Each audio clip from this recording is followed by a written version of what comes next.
For my final speech, I have decided to revise and re-give speech to you about Germany. I changed my first sentence of my speech, known as the attention grabber, in order to have the audience hook better. Next, I changed my thesis statement, which is also a big part of my essay, to make it a little bit more interesting and easy to understand for the audience. Finally, I added the credibility in my sources to provide the audience with credible knowledge. Who here has ever wanted to experience Germany? It is a land of great history and very diverse culture. Hello, my name is Matthew, and I will be sharing with you today the knowledge I have learned about Germany. Germany is a beautiful country with a very brilliant and rich history. It is the second largest country in Europe with just over 80 million people living in it. In this speech, the three main things I will be discussing are the outstanding food, the diverse culture, and the extraordinary history. Food is a big part of the German society, everything from pretzels to schnitzel.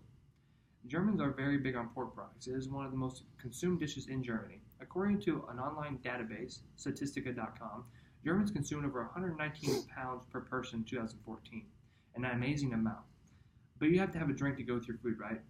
Well, in Germany, beer is the drink of choice, with the average German drinking 26 gallons a year. But with the drinking age set at 16, you can see why. Now we will look at how you eat in a restaurant in Germany, as it is very different from a typical American diner. We will also look and see how you act if you are invited to a dinner. For starters, Germans and other Europeans rarely eat with their hands, especially in a fine restaurant or formal, semi-formal dining situation. Even pizza is eaten with a fork and knife. Also, putting an elbow on a table is considered very rude in Germany. Culture. The GermanyWay.com is a website that gives you an abundance of information about Germany. Also, Expectica.com according to these websites. Most of the time, while you are in Germany, you also be seated with strangers and not given refills unless you pay extra. Most Germans just order sparkling water, which is kind of like one of their drinks of choice at the restaurants. Now let's jump in and talk about the very diverse culture. For starters, 70% of the population is Christian, with 24 million of these being Catholic, while 24% are unaffiliated with religion. Faith is held very high in Germany, and many of the country's people go to church on a weekly basis. Another huge thing about Germany's culture is structure, privacy, and punctuality. The German people embrace the values of thriftness, hard work, and industrialness. And there is a great emphasis on making sure that the train runs on time and short. Don't be late in Germany. They do not like it. Most Germans search for perfection, and they do not admit faults, even jokingly, and rarely hand out compliments. This may come off as unfriendly, but just remember, it is a part of their diverse culture. They are on time and they enjoy perfection. Germans also celebrate beer by throwing Oktoberfest, the largest beer festival in the world. We as Americans drink beer but do not really celebrate as almost to worship it like the Germans do.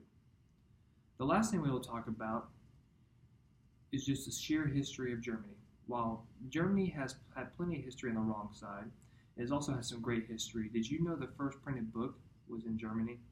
Pretty impressive, right?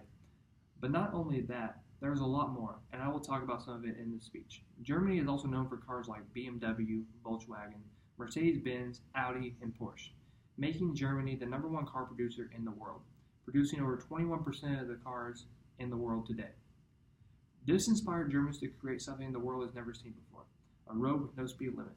This road is called the Autobahn, and 65% of this road has no speed limit. In reality, it is a one-of-a-kind masterpiece, found only in one country, Germany. If that doesn't catch your eye, there are also 2,100 castles in Germany that are both beautiful and ancient. These castles stand tall on mountains and hills of Germany, and really just add to the overall beautiful nature of this country. Now that we have talked about the food, culture, and the history of Germany, you are now an expert on German life and know what to do and what not to do if you decide to go. In conclusion, I hope you enjoyed learning about Germany and its rich heritage. Hopefully one day you too can see the beauty up close and personal while you're going 85 miles an hour in a BMW. Well, thank you for listening. As they say in German, Tisch.